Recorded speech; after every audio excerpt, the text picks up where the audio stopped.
everybody, I'm back on a sunny day in late February. We're still getting quite a lot of snow. In fact, earlier this week we actually broke a record for the amount of snow in a single snowfall. So spring is still clearly a bit away, but it's the end of February. The start of March is when the seed sales start.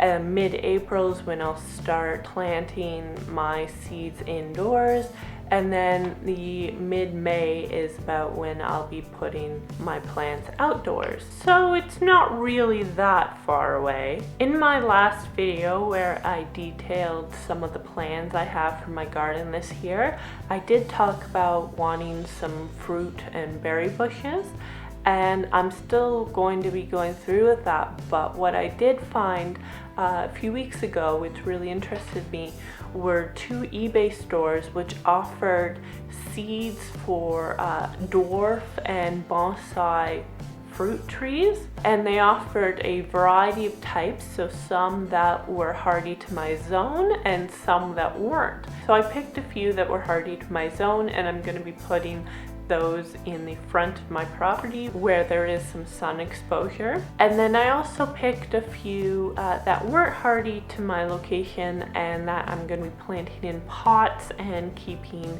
indoors in a sunny location inside, because they are bonsai fruit trees and shrubs, and so will fit into a large pot indoors. So from the first eBay store I got 4 different types of seeds, and I was really impressed with how they came to me. They were in a padded envelope, so I know that the owners were committed to keeping the seeds in good condition while they traveled to me. Just to show you how the seeds came, they came in a little plastic packet like this, have just a strip that says their name. This particular variety is of kiwi berry seeds. You might not have heard of them, but they are related to the fuzzy kiwi fruit that you would get in the grocery store.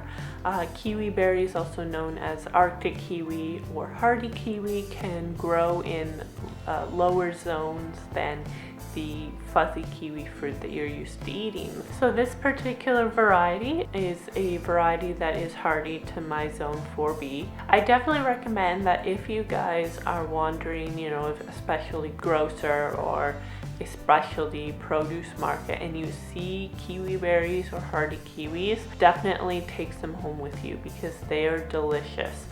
They have a very smooth skin that is thin enough that you don't need to peel it like you would with a fuzzy kiwi. You can just pop the whole thing in your mouth like grape. And the taste is basically like a very concentrated kiwi fruit, fuzzy kiwi fruit taste. Next, I have seeds for a dwarf cactus, specifically a low prickly pear cactus. This is one of 2 cactus plant seeds that I got because my indoor sunny space is limited, and currently it's taken up by a lot of my mom's plants because she is also an avid gardener. So I've sort of had to persuade her to let me use some of that space. I did get 2 dwarf cactus plants because she is a big fan of cacti, so I was hoping that that might sweeten the deal for her a little bit. Next, I have seeds for a dwarf fig tree. Now what's sort of funny about this is it's called a very hardy fig tree, which doesn't really mean much for me because figs are normally grown in zone 8 and zone 9. So very hardy figs are figs that, wait for it, grow in zone 7.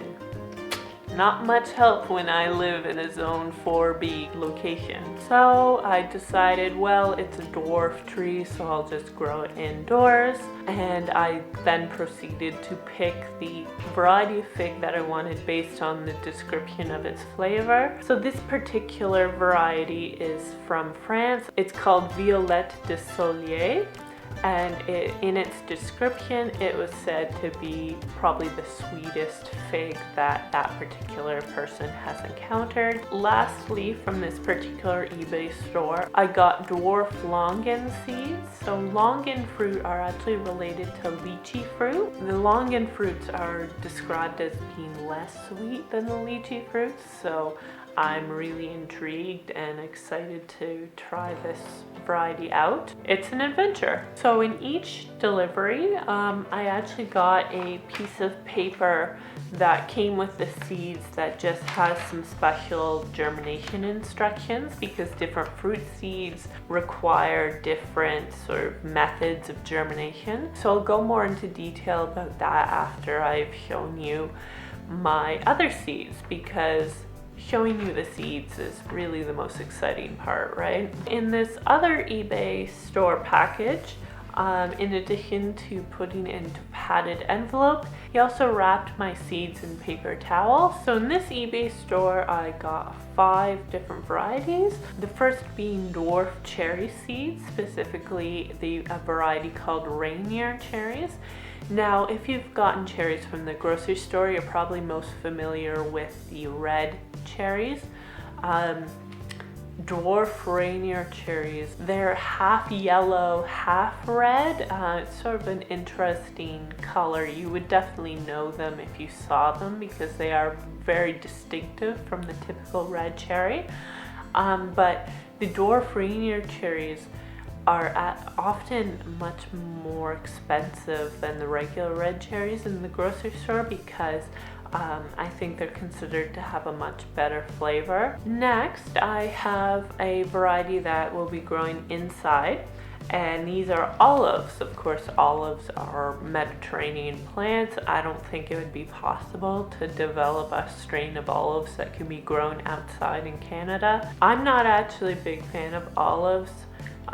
My parents are, but I do like to use olive oil, and so I'm really interested in the potential to actually cold press my own olive oil. Next, I do have another cherry variety. You can probably tell that I love cherries. This variety is the typical red cherry that you'd find in the grocery store, and it's called Romeo. Next, I have a dwarf apple tree. This variety is the Fuji variety. I'm very curious about how this is going to turn out, because I was provided with seeds. If you take an apple that you get from the grocery store and you dry out the seeds and you plant them, every single plant that comes up will be completely different in the types of apples that it produces. And that has to do with genetics. So basically, before a tree produces a fruit, it has a flower, right? And the flower has 1/2 of the genetic material that's going to end up in the seeds of the fruit. The other half is the pollen that comes from other apple trees. If your apple trees are being randomly pollinated, so you just have them outside and the bees and the butterflies and everything are just pollinating, you don't necessarily know where the pollen that is pollinating your apple trees is coming from. And so it could be from a completely different variety of apple. So you have the genetics from these two parent plants sort of combining and resulting in an apple seed that can have any sort of permutation of those genetics. When it comes to different genes, it's sort of a 50-50 chance of whether the offspring is going to get the gene from the mother or the father. So what you have is you have seeds that where each seed has a completely random combination of those parent genetics. Which of course will result in completely different flavor, texture in the apple that comes from the plant that will come from that seed. It of course doesn't affect the actual apple that comes from the mother plant, because that apple is already determined by the genetics of the mother plant. Again, it's an experiment, so we'll see what happens. Next, I have my second fruiting cactus seeds. This one is the Patea plant, which is also known as the dragon fruit. Specifically, this is golden dragon fruit, which is yellow on the outside and white on the inside. The two other varieties that I saw were red on the outside, white on the inside, or red on the outside and red on the inside. And I can't remember exactly why I chose the yellow one, maybe because it was just very unique. Lastly, I have a dwarf grape vine seed. This is hardy to my location, so it is going to go outside.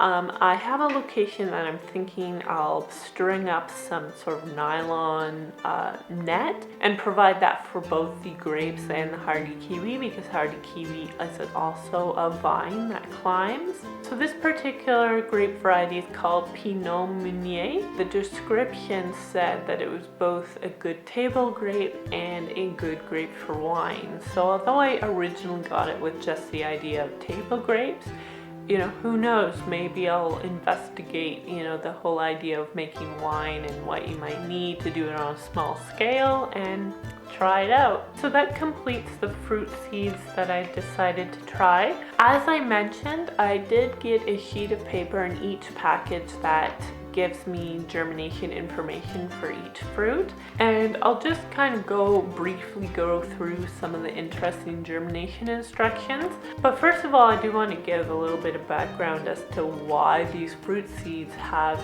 such specific germination instructions, whereas with vegetable seeds you just kind of plant it in the ground, water it, and then wait for it to sprout. Fruit trees are perennial. That means every winter they go dormant, and then in the spring they produce leaves and buds and fruit again, whereas the vegetables, they are mostly annuals, so you plant them in the spring and they go through their entire life cycle and then die in the fall and winter. The other difference is the size of a fruit tree. A fruit tree is normally very large, so if they just drop their fruit with their seeds, and the seeds end up basically getting planted in the ground right below them, that seedling isn't going to do very well, because the fruit tree, the mother fruit tree, is blocking all the sunlight, and of course plants can't succeed without sunlight. Because all biological organisms want to reproduce and want their offspring to be able to succeed, there are certain mechanisms that have evolved in fruit seeds to allow this to happen. Of course, we all know that fruit is often sweet. It's often something that we want to eat, and it's often something that other animals want to eat as well. The idea is that animals will come along, eat the fruit, seeds and all, then travel along the forest or meadows or wherever. Then they'll poop, and those seeds will come out fairly whole in that poop, because seeds are very fibrous and they can't really be digested by the mammalian digestive system. So the seeds will come out, and most likely, because that animal moves around, those seeds will now be in a location where there isn't as much canopy. There is a little bit more sunlight available to that seedling to be able to become established. In addition, the poop that surrounds those seeds is basically great manure for that seedling to be able to get a good head start. So how does the mother tree guarantee that those seeds won't sprout until they're in a location where they'll do well? In a lot of fruit trees, the outer surface of the seed is so hard and impenetrable that without any sort of extra processing, the seed won't be able to germinate, because it won't be able to get through the outer shell. But once it goes through the digestive tract of an animal, while, as I mentioned, that digestive tract can't completely digest that seed, it will break some of the surface, because not only do many organisms have stomachs that really move the seed around and kind of bang it up, but also because a lot of these animals have stomachs that contain a strong acid, that will also work away at the hard coating of the seed. So basically what happens is, once the seed gets through this animal's digestive tract, its hard coating has really been worn away, so that it's able to germinate and grow. And so that's one of the ways that nature has guaranteed that these seeds will end up growing in areas where they are able to grow, as opposed to just being dropped in a location where there's no sun and the plant will just die. Of course, wanting to guarantee the location of where the seed germinates isn't the only thing that nature kind of wants to help regulate in order to make sure that the offspring plant survives. It also needs to help guarantee the timing of that germination, because of course many fruits, they drop in the spring and fall. Even if the fruit is eaten by animal and the seed is distributed, it'll still probably end up going through the digestive tract in mid-late fall and being planted at that time. So it wouldn't be good for that seed to germinate at that time, because winter's right around the corner. And even though these plants are perennials in that they can survive winter, a tender seedling couldn't. It really needs to be able to grow for at least a few months and have like a decent coating of bark before it can really survive a winter. So the other mechanism that is often sort of ingrained into these seeds is that they're not to germinate until they've been through a certain amount of cold. Often 4 to 6 months, the seed has to go down to a certain temperature before it'll start to germinate once it gets warmer again. So the instructions split the different fruits into different groups that all need different germination methods. One group, which actually has a lot of the seeds that I've gotten, cherry, grape, kiwi, and olive, they all belong to a particular group that require cold stratification. I'm supposed to mix the seeds with a small amount of lightly moist peat moss potting soil or sand, and then place both the seeds and that medium in a bag to place it on the top shelf in the refrigerator for a period of 40 days, which is a little over a month, maybe about a month and a half. The next group has apple seeds, which is another seed that I got.